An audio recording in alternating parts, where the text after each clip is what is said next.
El tema que nos compete hoy hablará sobre semiología digestiva, en el entendido de que esta área, si bien no es examinada por los odontólogos, es un área que debería ser evaluada y analizada durante la anamnesis.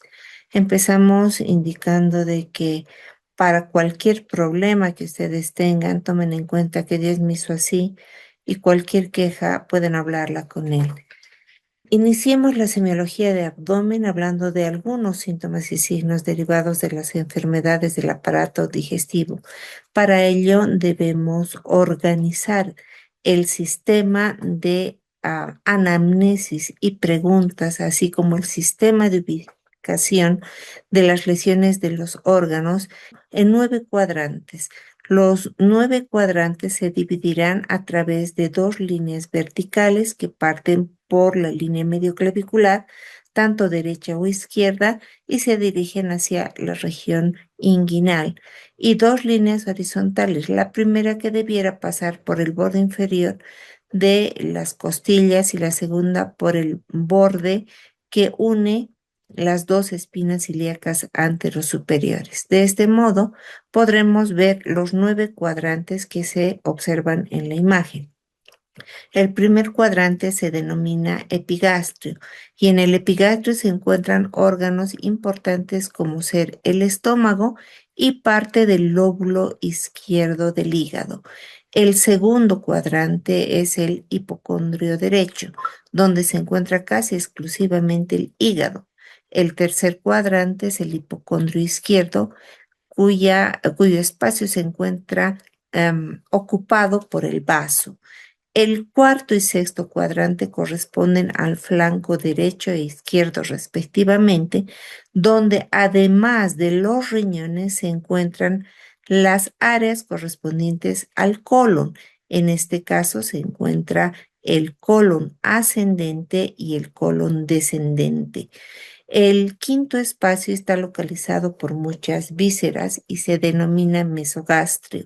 En este se encuentra el colon transverso, se encuentra el páncreas y los intestinos, sobre todo toda la extensión del intestino delgado, parte del yeyuno ileón.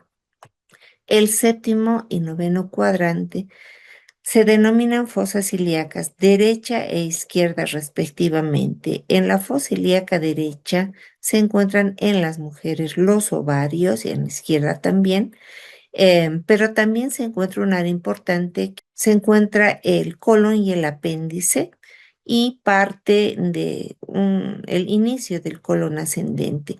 En la fosa ilíaca izquierda se encuentra parte del colon descendente para terminar en el hipogastrio donde se encuentra el colon sigmoide.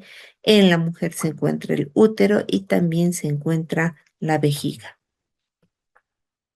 Estas son las áreas distribuidas en el abdomen, para lo cual durante la anamnesis, si el paciente nos dice que tiene un dolor epigástrico, nosotros deberíamos pensar en los órganos mencionados en esta región y así sucesivamente.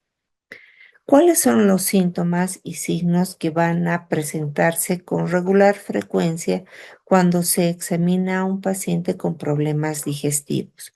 Van a ser el dolor abdominal, las náuseas, vómitos, diarrea, el ardor o pirosis, la acidez o pirosis epigástrica, la distensión abdominal, la disfagia y odinofagia. Desglosemos algunos de ellos. Por ejemplo, el dolor abdominal puede localizarse en forma difusa cuando se trata de procesos intestinales, pero si nos localizan en epigastrio, mesogastrio o los flancos, debemos tratar de identificar el órgano al cual se estuvieran refiriendo. El dolor abdominal puede ser de tipo retortijón si el origen del mismo se encuentra en los intestinos. Puede ser también de carácter cólico si el origen es en estas mismas áreas, pero también puede haber dolor cólico en la región de los flancos cuando nos enfrentamos a un proceso de cólicos renales. El dolor cólico que se inicia en la región de hipocondrio derecho y se irradia hacia el hombro derecho, generalmente tiene un origen de tipo vesicular, mientras que el dolor pancreático que se encuentra en el área de mesogástrico irradiado hacia las regiones de los flancos es de origen pancreático. El dolor pungitivo no existe en esta zona. Las náuseas se consideran como una sensación subjetiva de eliminación de contenido gástrico de manera involuntaria. Los vómitos pueden tener muchas etiologías de origen gástrico, cuando hay procesos de úlceras gastroduodenales, puede ser de origen pancreático, puede tener un origen vesicular y también pueden tener un origen de tipo metabólico. Hablemos un poco de la diarrea, la cual es la eliminación de heces con un volumen mayor a los 2000 ml en 24 horas. Puede ser líquido o pastoso. La diferencia para evaluar la diarrea es cuando se define una alta y una baja que tiene un límite de lesión en el ángulo de Treitz. El ángulo de Treitz se encuentra en la unión del colon transverso con el colon descendente. Cualquier problema localizado por encima del ángulo de Treitz, es decir, colon transverso, colon ascendente, intestinos y estómago, se denominará diarrea alta. Pero si el origen de estas deposiciones líquidas es por debajo del ángulo de Treitz, se denomina diarrea baja. La diarrea alta se caracteriza por ser muy abundante, el olor es fétido, ligeramente ácido, va a tener restos alimenticios, va a haber algo de mucosa y no se presenta más de 10 veces al día. No presenta pujo ni tenesmo. ¿A qué me refiero con ello?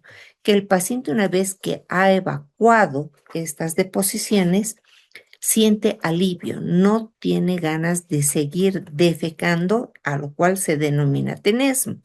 Generalmente la diarrea alta se va a ir a presentar por infecciones localizadas en el intestino delgado o parte en el intestino grueso, como en el caso de la giardiasis, como en el caso de la salmonelosis. Puede también presentarse en algunas poliposis intestinales, en situaciones donde existe pancreatitis aguda, mientras que la diarrea baja se refiere a infecciones localizadas por debajo del ángulo de Treitz y se caracteriza porque son de volumen escaso, son muy frecuentes, generalmente superan las 10 por día, no tienen olor fétido, sino más bien un olor casi neutral, no tiene restos alimenticios y se quedan con pujo y tenesmo, es decir, con ganas de seguir evacuando una vez que ha vaciado todo el contenido intestinal. El paciente con diarrea casi siempre se asocia con datos de deshidratación observados en la lengua con el signo del tapacoronas en el borde de la lengua, las mucosas secas y la lengua seca. La distensión abdominal es la sensación de aumento de volumen en el abdomen que generalmente se asocia a dolor de tipo cólico o retortijón. Son dolores que se caracterizan porque hay un momento en que se intensifica, cede, vuelve a aparecer para nuevamente volver a ceder. La distensión abdominal se puede producir en situaciones donde hay gastritis, hay obstrucción intestinal alta o baja, cuando hay intolerancia a la lactosa o cuando hay dispepsia y hay una intoxicación alimenticia o sobrecarga en el consumo de alimentos. A su vez, tenemos la disfagia como un dato también frecuente que se define como el dolor durante la deglución. Por lo tanto, esta disfagia puede tener diferentes fases. Una fase oral, cuando el dolor se origina en la región de la boca, paladar o amígdalas o unión faringoamigdalar. La fase faríngea es aquella cuando el dolor se presenta en el momento en que está pasando el bolo alimenticio a través de la orofaringe. El dolor va a ser de tipo opresivo intenso y se caracteriza por una intensidad muy fuerte, sensación de opresión y puede presentarse en procesos como la faringitis. La fase faríngea también se va a presentar en el momento en que ya pareciera que hemos deglutido el bolo alimenticio y el dolor puede extenderse hasta la región retroesternal. Y finalmente la fase esofágica, que es un dolor muy intenso como si algo estuviera trancado detrás de nuestro esternón en el momento de la deglución. Se presenta en procesos esofágicos como las esofagitis de cáusticas inflamatorias o la esofagitis por reflujo gástrico. Otros síntomas y signos que van a derivar del aparato digestivo están la constipación, la esteatorrea, la ictericia, la pesadez postprandial, que es la sensación de hinchazón después de haber comido, la intolerancia a determinados alimentos, la cefalea, hematoquesia y enterorragia. Empecemos con la constipación. La constipación, también llamada estreñimiento, se caracteriza por dificultad de las personas a eliminar o evacuar las heces. Generalmente sucede en personas que tienen dolicocolon o han consumido poca cantidad de fibra o líquido y las heces se vuelven obviamente duras y van a lastimar la región final del intestino grueso, el colon sigmoides, con una sensación de plenitud intensa en la región de hipogastrio, pero también va a lastimar el área anal, produciendo hemorroides. Un término muy frecuente es la constipación severa, que se caracteriza por heces caprinas. Se llaman caprinas porque parecen heces en forma em, de bolitas como hacen las cabras. También se denominan esíbalos por la forma redondeada y dura de las heces. La constipación también puede llevar a obstrucciones intestinales con la consiguiente dilatación del intestino y dolor abdominal intenso que va a ir a producir y sensación de defecación sin que se logre evacuar el contenido. Por su lado, tenemos a la esteatorrea, que es la presencia de gotas de grasa en las heces. Eh, una vez que evacuado el individuo, puede ver como si hubieran echado aceite en el inodoro y se presenta en la insuficiencia pancreática crónica, en la fibrosis quística, en la enfermedad celíaca, en la yardiasis y en la enteropatía por VIH. La ictericia, que es un tema que ya hemos tratado clases anteriores, se caracteriza por una pigmentación amarillo, verdosa, a veces naranja, en la piel, en las conjuntivas y en los lechos unguiales e incluso la lengua. Esta pigmentación se debe a aumento de la bilirrubina directa o indirecta más allá de 2 miligramos por decilitro. Los tipos de ictericia más frecuentes son la prehepática, la ictericia hepática y la ictericia poshepática.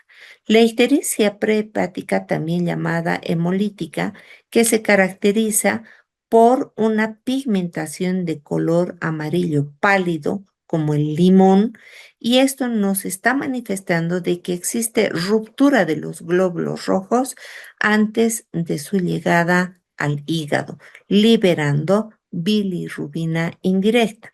La orina se va a presentar en este caso de ictericia de color normal o ligeramente oscura y las heces se van a encontrar de color muy oscuro, muy pigmentada. Lógicamente, este tipo de cuadro clínico nos habla de destrucción de los glóbulos rojos, como ya hemos mencionado, en algunas enfermedades como el paludismo o en algunas hemoglobinopatías en las cuales el glóbulo rojo estalla. Otro tipo de ictericia es la de origen hepatocelular, donde el daño ya se encuentra directamente en el hígado. El color de la piel en este caso es de pigmento amarillo naranja. Las heces que va a referir el paciente van a ser oscuras del color del té y las heces van a dejar de pigmentarse, son heces blancas del color de la masilla que se denomina hipocólica. La elevación de la bilirrubina en el laboratorio ya no va a ser solamente de la bilirrubina indirecta, como en el caso previo, sino elevan la bilirrubina directa e indirecta. Los problemas que nos van a llevar este tipo de ictericia son la cirrosis, la hepatitis, lesiones hepatocelulares de cualquier tipo, la fibrosis biliar, etc. Por el otro lado tenemos a la otra forma de ictericia, que es la poshepática, llamada también obstructiva, que se caracteriza por un color de piel amarillo verdoso, llamada también ictericia verdínica. El paciente refiere mucho prurito, la orina va a ser muy intensa, de color muy, muy fuerte, va a ser similar al de un té demasiado tinto y las heces son completamente blancas. Las causas que van a llevar a esto se deben a obstrucción de la vía biliar, como en el caso de una colecistitis, y la elevación en laboratorial de bilirrubina es la directa. Como verán, los colores en cada tipo de ictericia varían al igual que el color de las heces en cada caso. Veamos algunos casos de ictericia flavínica, que es la ictericia prehepática, como cuando existe, por ejemplo, incompatibilidad de grupo, la rubínica, que es de color más rojizo, que se caracteriza en la ictericia hepática, y la verdínica, que es la ictericia poshepática, que tiene un color más amarillo verdoso. Se habla de una ictericia melánica cuando esta ictericia es de carácter crónico y toma un color como que bronceado de la piel, además del color amarillento de las escleras. Vamos con otro término que es la hematoquesia y vamos a mencionar un poco de la melena. La hematoquesia y la melena en realidad nos hablan sobre sangrado en alguna parte del tubo digestivo. La melena se refiere a deposiciones de color mm, muy como sangre detenida, es un color como el alquitrán. El volumen es grande y la melena nos habla de un sangrado intenso en cualquier parte del tubo digestivo que se está eliminando, ya sea de estómago o intestino, en volúmenes grandes y sale ya como una sangre coagulada, mientras que la hematoquesia nos habla de sangrado en la vía digestiva alta, donde existe sangre roja rutilante que está mezclada con heces. Las imágenes de la hematoquesia puede a veces confundir porque pueden estar las heces envueltas en sangre, como ocurre en el caso de las hemorroides. Entonces, se rompe la hemorroides y junto con las heces envuelven o se encuentran envueltas con restos sanguinolentos. Las consultas más frecuentes que se van a encontrar es la presencia de hematemesis, melena, mucorrea, la incontinencia, la proctorragia, el prurito anal y la anorexia y pérdida de peso, en el entendido de que la hematemesis va a pasar a ser un sangrado de vía digestiva, pero por boca, es un vómito sanguinolento. La hematemesis se presenta generalmente por lesión severa, disruptiva del estómago, donde hay una úlcera perforada y el paciente vomita grandes cantidades de sangre roja rutilante. Sin embargo, cuando vemos un paciente que se encuentra con náusea o sensación de que quiere eliminar algo, debemos diferenciar el tipo de contenido que elimina con la hemoptisis. En la hematemesis, como hemos mencionado, la sangre sale precedida de náuseas y vómito. Es de color oscuro, no tiene espuma, puede o no haber restos alimenticios, va a haber, como hemos mencionado, náuseas, puede haber antecedentes de melena asociados a la hematemesis y el paciente, lógicamente, por el volumen eliminado de sangre, puede tener datos clínicos de anemia. La confirmación siempre se hace por un examen complementario para ver de dónde ha venido el sangrado. Pero si vemos un paciente que igual elimina sangre, pero en este caso de vía respiratoria, debemos diferenciar este color del producido por la hematemesis. En la hemoptisis hay tos que precede a la eliminación de la sangre. El color va a ser rojo o rosado, muy clarito. Va a haber espumas por la presencia de oxígeno, por el origen que es de vía respiratoria. Se acompañan de saliva. Puede haber o no disnea.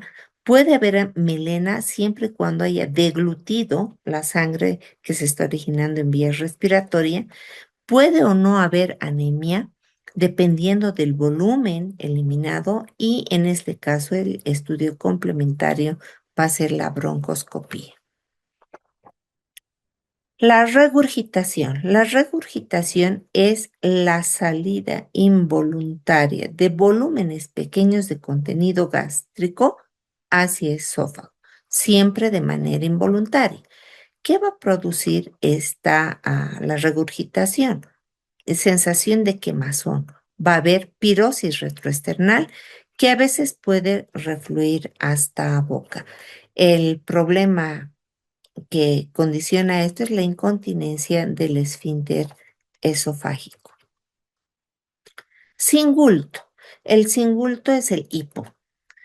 El nombre semiológico del hipo es singulto. El singulto no es nada más que la contracción involuntaria del diafragma, que aparece generalmente por acúmulo de aire en la región suprahepática, por irritación del diafragma por alguna lesión existente en esta zona o bien por alteración del nervio frénico. El eructo. El eructo es la expulsión voluntaria o involuntaria de aire contenido en el estómago.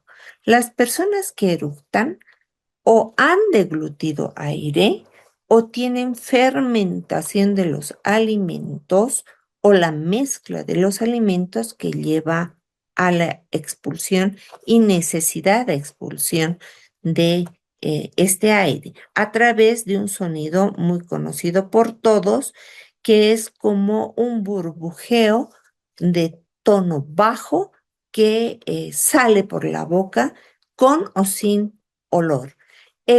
La presencia del olor fétido depende de la fermentación de los alimentos o de lo contrario del tipo de acúmulo de aire, como en el caso del consumo de cerveza, que acumula un aire eh, alcohólico y este al eructar sale con un hálito de olor a alcohol.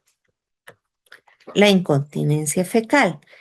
Se denomina así cuando un paciente, pese a haber defecado, haberse realizado la higiene, después de haber defecado, mancha la ropa interior de forma casi permanente, con heces que parecieran ser líquidas.